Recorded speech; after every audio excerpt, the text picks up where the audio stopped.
So as you can see, we've had a bit of a white Christmas. Today I'm just going to do a bit of a vlog, go back into Manchester for the first time since Christmas. I'm going to take the car and I've just defrosted that.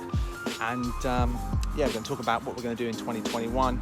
And you can now do 25 frames a second on your iPhone. Okay, so it's my first day going back to the office since Christmas. It's now the 28th of December. And even though the whole team's not back, I'm just going back in to sort of check the emails, which I can do at home, but just get some stock out to our Amazon listings. And then I thought it might be a great idea if I can get all of my emails done to actually maybe do a little bit of a live stream, and then I can talk about some of the products we've been doing, some of the things we're working on in 2021. We're actually starting a new business as well.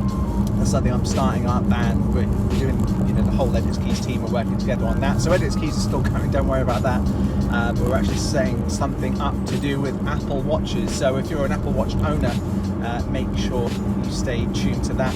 And the other thing I'm going to be doing in 2021 is throughout the growth of the Edits Keys YouTube channel, because as a lot of you know, I run Edits Keys. A lot of people have been asking me more business-related questions about how they can market their products, how we use sort of social media, how we've grown our YouTube, things like that. So I'm going to start a new business channel, and on that channel we will cover camera stuff and filming and things like that too, but it will be more related to business. So if you are thinking of starting your own business or doing your own personal brand, definitely subscribe to that channel. I'll put a link in the description below. There won't be much content on there at the moment. I started a few months back and didn't really do much with it, but the plan is to go big in 2021. A lot of you have been loving the LUTs that we've created, so we're going to create some more LUT packs, and we really want to create some more digital products. We work with some good partners already, so my plan is to talk to them and convince some of them to work with us first, because they already have a back catalogue, they know what they're doing. If not, if we can't get a partnership, then we will go it alone, and we'll be looking for freelancers and stuff to sort of jump on board the Edits Keys team and help us produce lower thirds, effects, graphics and stuff. So if you're into that, drop me a comment below.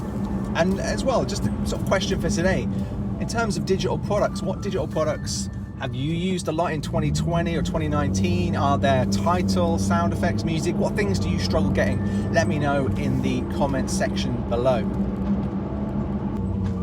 So the other thing we're talking about today is the 25 frames per second option, which is now available on the iPhone. Now, this actually came out a couple of weeks ago and I just didn't notice it. It's kind of hidden away in the settings. But this is great if you're in a PAL region like I am. I'm in the UK, but if you're in Europe, maybe you're in France or Germany, maybe you're in Australia, up to now you'll have noticed we only have 24, 30, and 60 frames a second like our American friends do. But really for us here, that's no good, because our standard Sony cameras will film in 25 frames per second, and we can't really mix the footage too well, because you'll get that kind of juddery sort of skipped frame effect if you put a 25 frames per second shot into 24 and all that kind of jazz.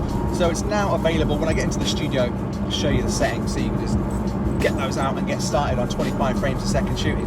Okay, so let's show you how you can get 25 frames per second on your iPhone. I'm going to run through it now. Essentially, all you need to do is go to settings, then scroll all the way down until you get to camera.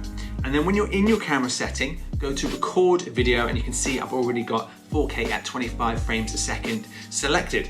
But you won't see this when you first come into this area. This tick box here will be shown as off, the one that says show PAL formats. So essentially, when you go into your record video settings, you will only have the standard ones by default. What you need to do is go to show PAL formats, tick that on, and then you will get 25 frames per second in 4K and 25 frames per second in 1080p. Now, unfortunately, there aren't any 50 frames per second at the moment. I'm hoping that Apple bring that out, because that would be fantastic, but it's great to see 25 frames per second here now. Let me know in the comment section below if that's helped you. Thanks for watching, and I'll see you in the next video.